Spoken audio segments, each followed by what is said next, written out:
दोस्तों, क्या वाकई में मायावती जी दूरदर्शी नेता हैं? क्या इन्हें पहले ही पता हो जाता है कि कौन कब पार्टी से निकलने वाला है या पार्टी के साथ कौन व्यक्ति गद्दारी कर रहा है?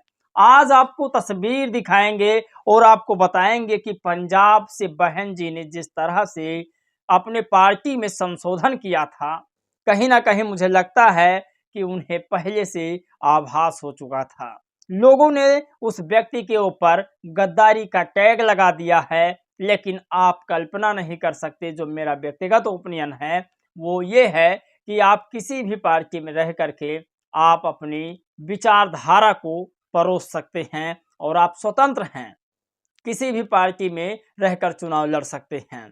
तो आज कई बड़ी खबर है जिस पर बातचीत करेंगे। एक तस्वीर और एक साहब की वायरल हो रही है जो अपने आप में एक शर्मनाक भी है।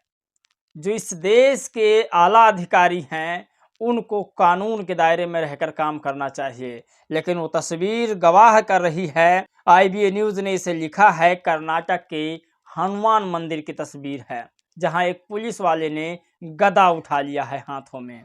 तो ये भी आपको बताएंगे। वहीं सबसे बड़ी खबर, बहुजन समाज पार्टी पंजाब ने एक ट्वीट किया है, वो भी आपको बताएंगे। और देश में कितना ज़्यादा भुखमरी हो चुका है वो भी आपको बताएंगे। ये तमाम बड़ी खबर है। पवन ने एक खबर और लिखी है आज, वो भी आपको बताएंगे। अखिलेश यादव ने कहा कि शिक्षा नहीं दीजिएगा क्या योगी आदित्यनाथ को। तो इस पर एक बहुजन समाज के ही व्यक्ति ने जो लिखा है उसे आपको समझना चाहिए। साथ में कल रबड़ी देवी ने लालू प्रसाद यादव जी को हैप्पी न्यू ईयर का विशेष दिया है, वो भी आपको बताएंगे। सबसे बड़ी खबर, कल चौधरी ओम प्रकाश चौटाला जी की श्रद्धांजलि सभा में सारे नेता उपस्थित रहे, फिर चाहे पक्ष हो या विपक्ष हो। चलिए एक एक खबर आपको बताते हैं और हर खबर बारीकी से आप तक पहुंचाते हैं। नमस्कार दोस्तों, मेरा नाम पराग है और आप सभी का एक बार फिर से बहुत बहुत मैं स्वागत करता हूं। साथियों, खबरों की शुरुआत करें तो खबर पंजाब से है। पंजाब में जसबीर सिंह गरी जी को पार्टी से बहुजन समाज पार्टी ने निकाल दिया था।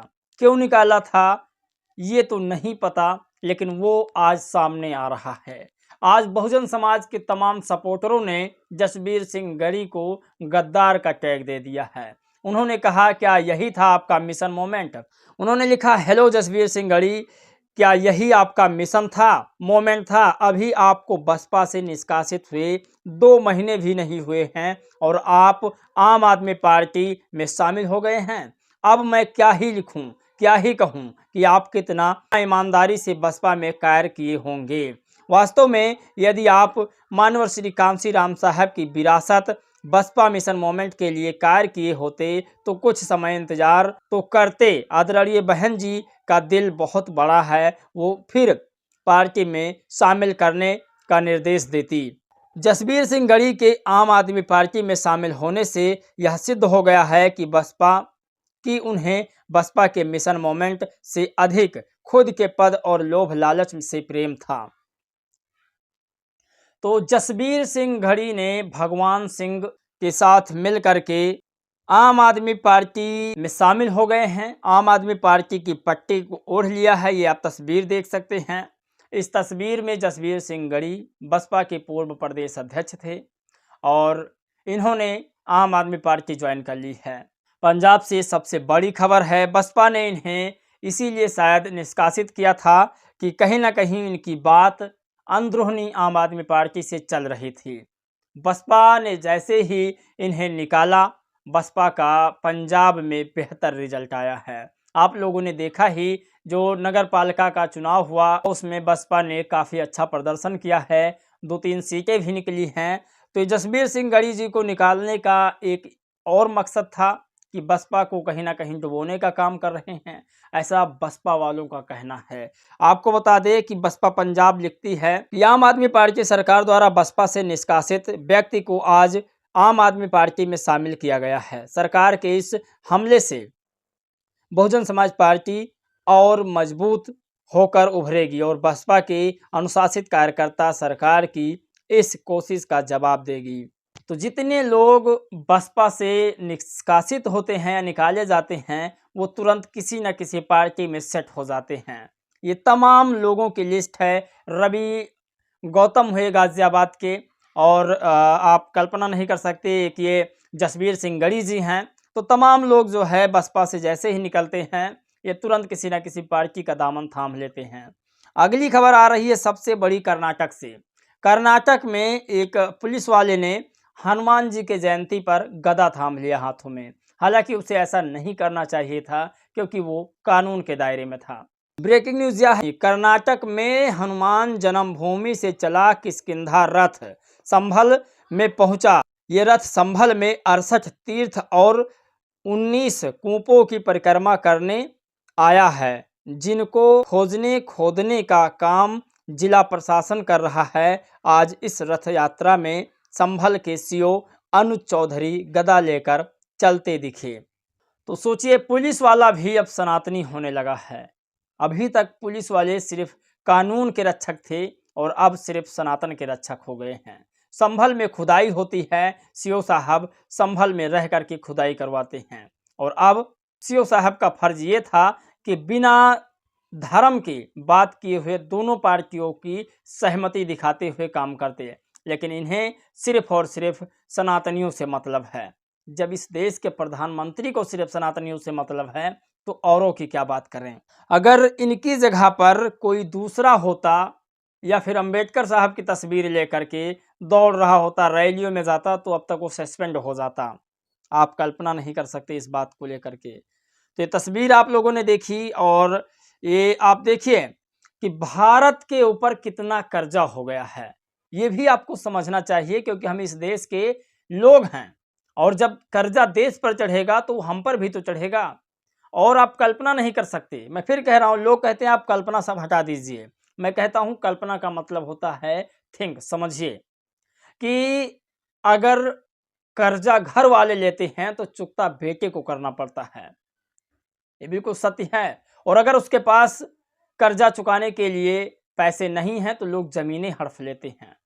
और देश के ऊपर 11 सालों में 400 अरब डॉलर रुपए का कर्जा चढ़ा है। 2011 में 440 अरब डॉलर का कर्जा था और आज 711.8 अरब डॉलर का कर्जा है 2024 तक।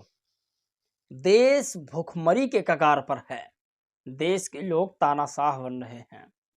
समझना चाहिए सब चीजें। अगली खबर आ रही है, ये लिखते हैं भिक्षा नहीं शिक्षा दीजिए। ये लिखते हैं अखिलेश यादव। इस पर जवाब आता है, बात तो सही है लेकिन शिक्षा छीनने का काम किसने किया? SC ST उच्च शिक्षा में शून्य शुल्क पर प्रवेश किसने बंद किया? गौतम बुद्ध टेक्नोलॉजी यूनिवर्सिटी से SC ST के छात्रों को विदेश पढ़ने की योजना किसने खत्म की? कक्षा 1 से 8 तक की छात्रवृत्ति किसने खत्म की? तो ये सारे काम अखिलेश यादव ने किया था। आप कल्पना नहीं कर सकते, जैसा बोओगे वैसा ही काटोगे। ये शायद पूर्वजों ने सही कहा है। Happy new year my dear साहब। आप कल्पना नहीं कर सकते, मैं फिर कह रहा हूं, happy new year my dear साहब। रबड़ी देवी ने लिखा है। रबड़ी देवी बिहार की ब्रांड हैं। लालू प्रसाद यादव जी की धर्मपत्नी हैं और तेजस्वी यादव जी की माताजी हैं। माताजी ने लिखा happy new year my dear साहब लालू प्रसाद यादव जी को। तो ये तस्वीर आप देखिए। और अगली खबर आ रही है हरियाणा से।